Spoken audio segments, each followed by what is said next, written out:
پرستی سے باز آنے کی تعلیم دیتے رہے اور ان کو خدا کی طرف واپس بلاتے رہے۔ لیکن سوال اب پیدا ہوتا ہے کہ کیا آج ہماری کلیسیوں کا یہ مسئلہ ہے یا نہیں ہے؟ میں تعارف کے طور پر یہ بتانا چاہتا ہوں کہ بت پرستی نہ صرف بائبل کے زمانے کے لوگوں کا مسئلہ تھا جو کہ پرانے عہد نامے سے تعلق رکھتے تھے یا نئے عہد نامے سے تعلق رکھتے تھے۔ میں سمجھتا ہوں کہ بت پرستی آج بھی کلیسیوں کا مسئلہ ہے، آج بھی کلیسیوں کے اندر بت پرستی کا راج ہے۔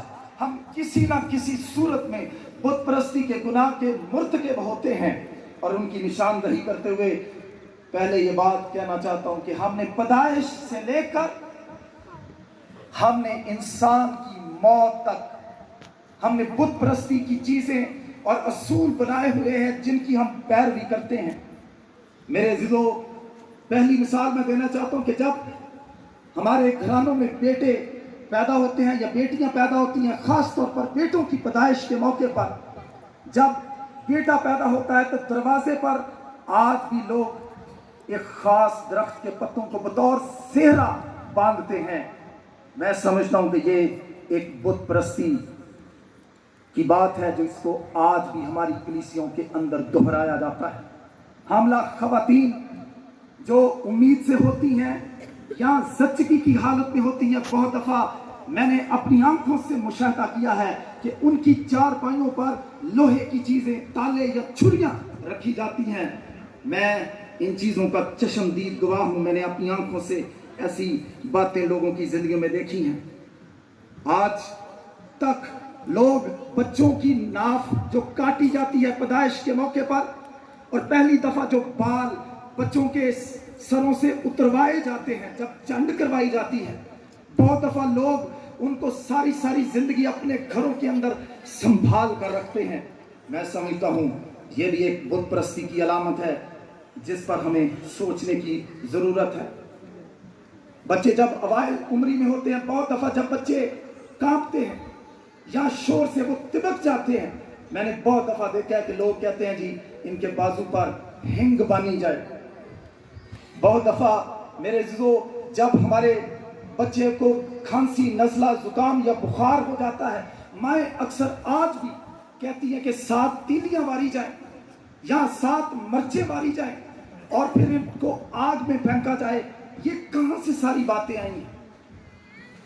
میرے عزیزو، جس جگہ میں رہتا ہوں، کچھ سال قبل جب میرے بچوں کو ممز نکلے، جنہیں ہم پنجابی میں کنوے کہتے ہیں، تو بہت ساری بہنوں نے آ کر کہا، پادری صاحب آپ اس بزرگ کے پاس 82 چک میں جائیں، وہ دم کرتا ہے اور وہ نمک لگاتا ہے اور آپ کے بچوں کے جو کنویں ہیں یا ممز جو ہیں یہ بالکل ٹھیک ہو جائیں گے۔ میں سمجھتا ہوں یہ بھی ایک بت پرستی کی علامت ہے۔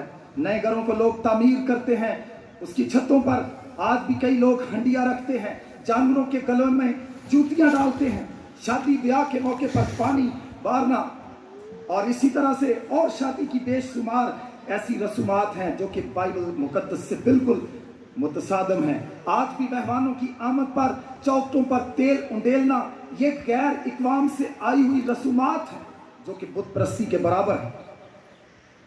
اور جب کوئی مر جاتا ہے، بہت دفعہ 7 پھل دوسرے دن بانٹے جاتے ہیں اور بعض اوقات 40 دنوں تک مختلف لوگوں کو کھانا کھلایا جاتا ہے۔ لوگ آج بھی ہماری کلیسیوں کے اندر میلوں پر جاتے ہیں، لوگ آج بھی سال کے بعد کسی میلے پر جا کر چتڑے چراتے ہیں، اور اسی طرح سے میں نے اس بات کا مشاہدہ کیا ہے، 14 سال مجھے پاسبانی خدمت میں ہوئے ہیں، لوگ آج بھی جمعرات کے دن کچھ ہستیوں کے لیے چراغ جلاتے ہیں۔ میرے عزیزو، ان ساری باتوں کا تذکرہ کرنے کا مقصد یہ ہے کہ ہماری کلیسیاں کے اندر بھی کسی نہ کسی حد تک بت پرستی کے جراثیم موجود ہیں۔ خدا کے لوگ ہونے کے باوجود، خداوند پر بھروسہ اور تکیہ کرنے کے باوجود، آج بھی لوگ ہماری کلیسیوں میں بت پرستی کے گناہ کا شکار ہوتے ہیں۔